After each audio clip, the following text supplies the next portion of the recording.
Good morning, good afternoon, or good evening. Welcome back to the channel, and if it's your first time, warm welcome, and please remember first of all to hit the subscribe button and support this channel.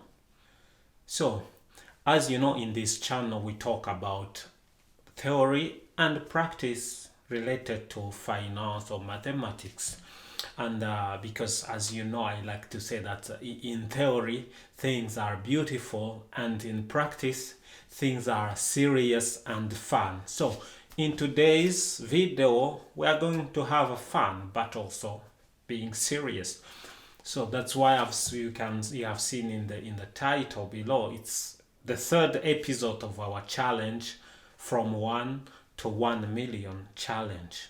Today is our third video, our third episode, and we are going to end up with an assignment. As we know, in this challenge we have some assignments to do if we want to reach the 1 million, but there is also some other information.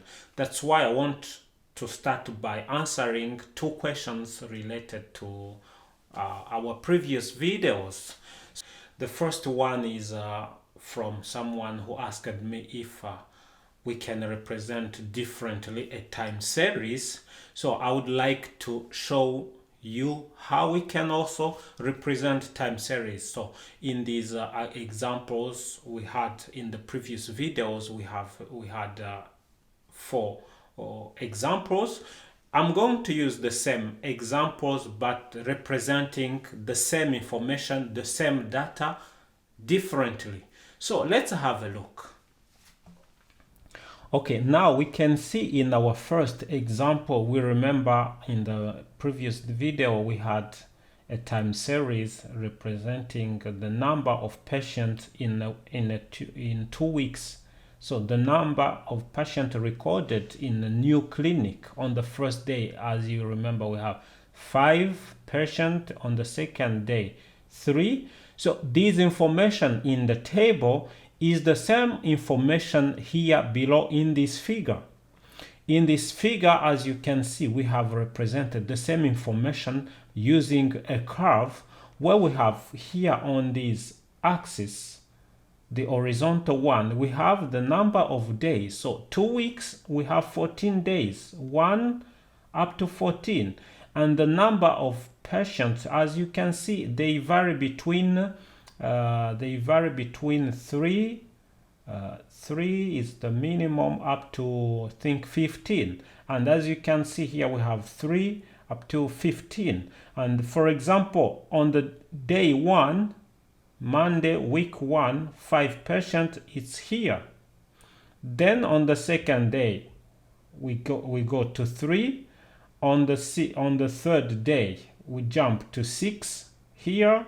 On the fourth day we jump to 10, then 9, 11, 12, then we go back to 10 here on the 8th day, and then we go 8, etc. So as you can see, we can represent a time series either using a table or using a graph, a figure. So let's have a look on the second example.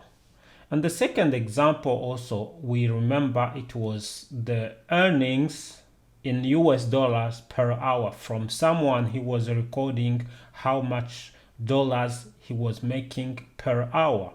So he did this in 3 days. So as we did in the previous example, the table we had last week, it is this one, and the same table, it is represented here in this figure. As you can see, we have 1, 2, 3, 4, 5, 6, 7, 8.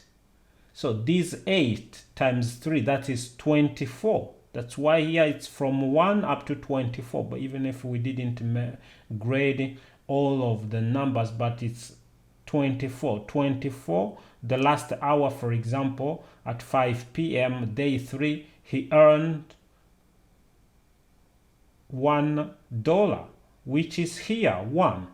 But the highest he has made was $3. $3, it's here. You can see where he made 3, where he made 2, where he made 1. Okay, those were the values he managed to make. So this information and this information is the same but represented differently. We can have a look on the third example, which was my monthly income after 1 year, so in Rwandan francs. So as you can see, the months are almost the same, except for example on the 6th month where I made 250,000, which is here. You see there is some jump. Then on month 10 I jumped to 400, and then same month 12 jumped to 250. So this curve and this information is the same. Just the only thing I can mention here, graphically, I can say you see things faster and clearly, because in the table, if we had, for example, the monthly income for 10 years, for example, that means it will be a big table. This one, 12 months times 10, that's 120 months. But you can represent those information in one graph, and you see whether it is a constant income or it varies. Our last example was the value of a share recorded during 10 days, and the value of that share was in Swedish krona here, and as you can see it varies between 105 up to 100, almost 109 or 10. So these information, as we did in the previous 3 examples, is the same as this information in the graph. Yeah, that's what I can answer to the question of that person. A time series can be represented either by a table like this, or we can represent it using a graph like this one. Okay. Now, after having a look on these examples, on these 4 examples, now let's jump to today's assignments in our 3rd episode. So our assignments, we are going to do it in 152 hours. Now we are reducing the time, because you remember we started with 160 hours. Now we reach 152 hours. That means it's on average 38 hours per week. You remember in the beginning we started working just 40 hours a week. Now we are going to work 38 hours per week, and we have to do this assignment. So then the first task in our assignments, of course, is to make money. In our previous episode, we had to reach at least 2. Now in this episode, the 2 we made, we are going to multiply it by 2. And that means in this episode, we are required to reach at least 4. Of course, in the currency you have chosen. And that 4 is the minimum. If you can go to 100 or 1000, that's okay, but at least 4. And the second task in today's assignment is to finish your smallest debt. You remember last time I asked you to make a list of your debts and plan to reimburse them. But today we have these assignments, these hours. Try to finish your smallest debt. And if you don't have it, that's good. So the second question I would like to answer is from Claudine, who wrote in the comments asking how we can avoid constant income. So the answer I can give here simply is just you need to make an investment.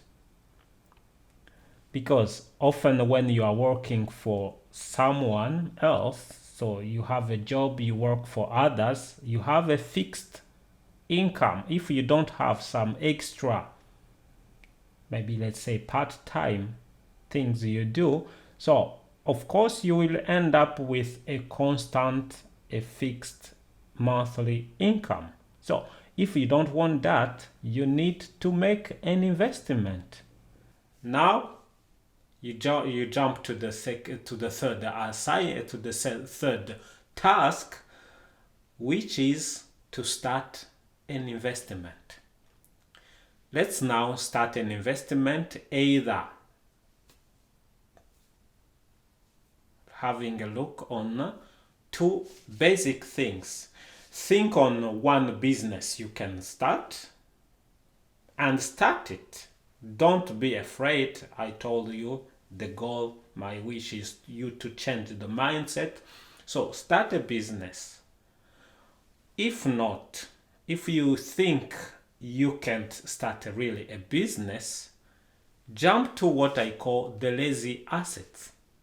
So the lazy assets, that means you have either a job.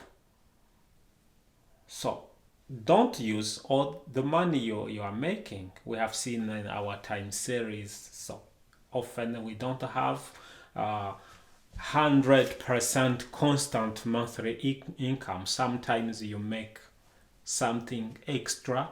So use that extra to buy some lazy assets.